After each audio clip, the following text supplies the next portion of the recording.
नमस्कार, मी लतिका। आज मी तुम्हाला मस्त असं कालवण बनवून दाखवणार आहे, मिक्स एकदम। त्यासाठी बघा ही मटकी घेतलेली आहे, मोड आलेली अशा पद्धतीचे बघा मोड आलेले आहेत। मोड कसे आणायचे त्याची पण रेसिपी मी अपलोड केलेली आहे।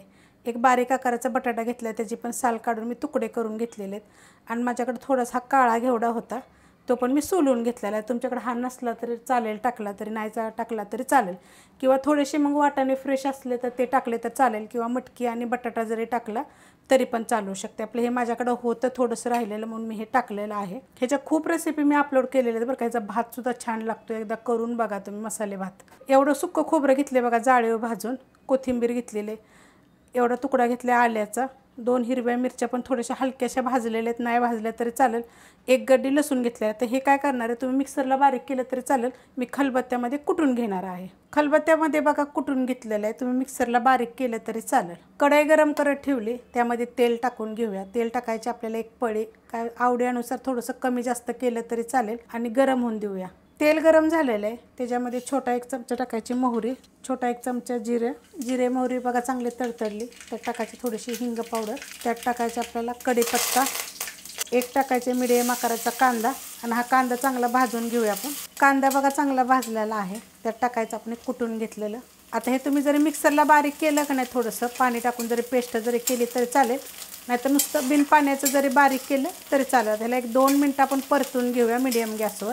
मस्त असं बघा परतून घेतलेलं आहे। त्यात टाकायची थोडीशी हळद, मिक्स करून घेऊया, आणि त्यात टाकायचं आपल्याला 1 टोमॅटो, छोट्या आकाराचं घेतलेलं आहे, मोठ्या आकाराचं जरी घेतलं तरी चालेल, आणि हे पण आपल्याला 1 मिनिटभर परतून घ्यायचं। मस्त असं बघा परतून घेतलेलं आहे। गॅस करणार आहे बारीक, त्यात टाकायचं आपलं मसाला, हा कोल्हापुरी मसाला आहे। ह्याच्यात फक्त कांदा लसूण मी खोबरं घातलेलं नाही आहे। ह्याच्यामध्ये चवीप्रमाणे टाकायचं मीठ, मिक्स करून घेऊया।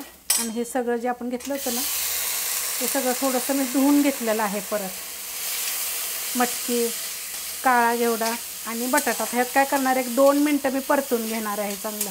2 मिनटं चांगलं परतून घेतलेलं आहे।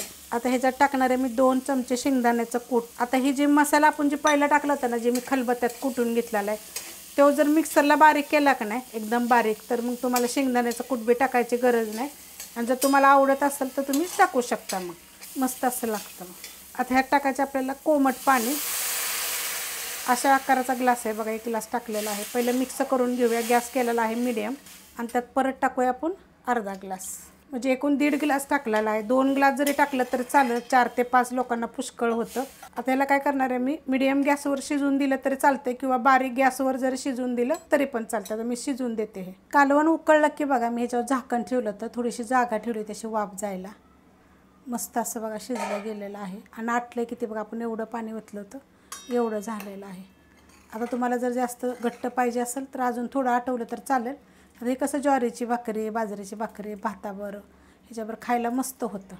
आणि जर पातळ पाहिजे तर एवढं चिक्कार होतं, 4 ते 5 लोकांना पुरतं, आणि मस्त लागतं चवीला।